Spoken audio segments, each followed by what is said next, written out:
ย้อนเพื่อนนี่ละเพื่อนผ้ามาผ้านิมนต์อันเชิญเพื่อนตายลงไปเบิ่งเด้อเบิ่งน้ำเพิ่นเด้อพี่น้องขันบ่แม่นก็ว่าบ่แม่นเด้อหันเดินออกมาบ่ถือกับเจ้าว่านั่นแต่ว่าบ่แมนเด้อเอาเบิ่งดูเอาคือบ่หมูกลงไปแน่หนึ่งว้ายบ่แมนนั่นน่ะบ่แมน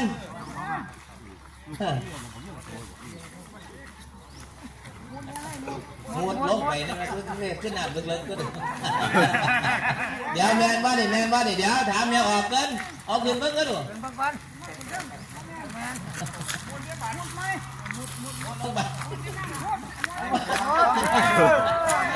โอ้ยมาไว้มองตื่นเนี่ยมุดเล่นน้ำพร้อมได้ไหม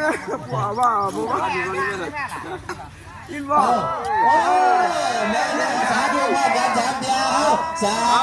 ธุ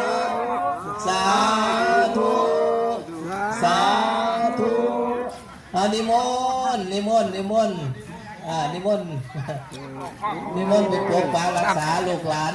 ที่ได้รักงานสมโพธิการแต่งเบิดได้อยู่การแต่งเฮียด้วยการเรียน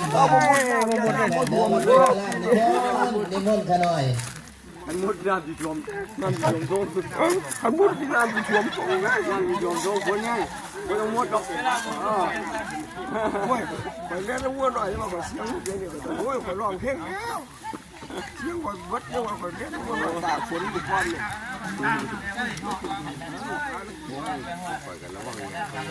ว่าไว้เสียบเข้าบ่ไหลแรงมันว่าจะเกิดเอาไปหักสองเดือนควรส่วนเราตั้งไม่ได้วัวเลี้ยงว่าที่